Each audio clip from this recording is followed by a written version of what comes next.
Nanlalamig na ba siya? Mainit ba sa isulan? Hi guys, it's me again, Janice. For today's video, kakain tayo ng halo-halo sa Banana King.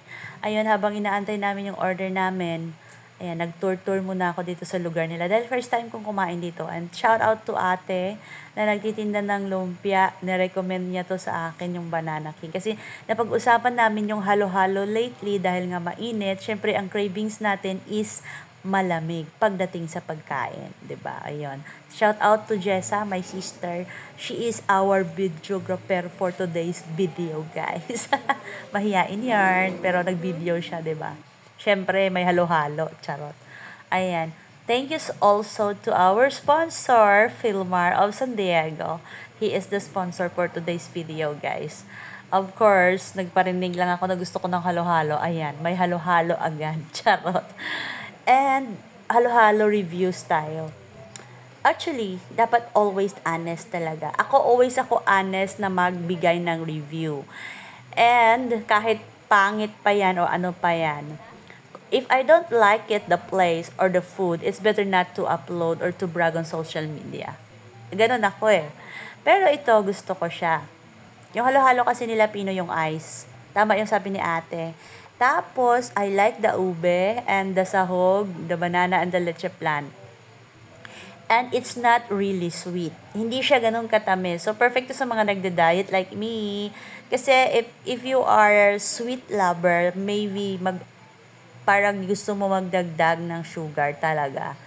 So, that's Jessa. And then, nag-order din kami ng beef quesadillas and siopaw for her.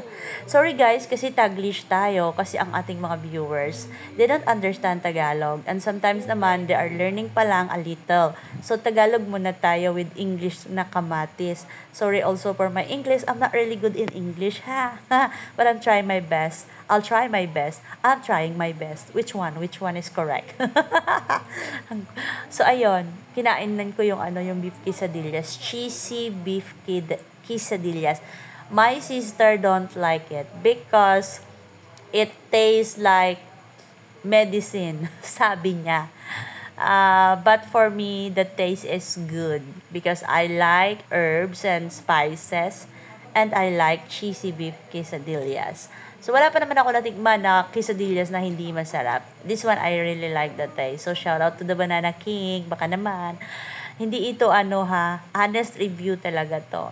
Yung sa halo-halo lang, hindi puno yung sa akin. Yung sa kapatid ko kasi puno. Yun yung lagi kong reklamo. Napupunta sa akin yung hindi puno. Ano ba? Reklamador yan. Oo, guys. Tapos, naka-mute kasi may music. So, dito kasi sa FB kasi hindi kasi ayaw niya ng music minsan. Baka may CPR. So, ayoko mag-ulit-ulit ng audio. So, ayun. Nakita nyo naman, sarap na sarap ako sa kinakain ko, guys. Tapos yung camera natin malabo. Parang siya. Ay, may ganon. So, ayun, guys. Meron pa ba kayong marirecommend na halo-halo dito sa Isulan? Meron pa akong isang favorite na restaurant dito na nagsiserve din ng halo-halo na buy one take one. So, tingnan natin kung ma-vlog natin sila sa susunod. Kailangan natin ng sponsor. Siyempre, pag mga vlog, dapat may sponsor yan. Minsan naman, if, pinagpo-post din naman natin for free, diba? Kasi mag-e-effort ka mag-video.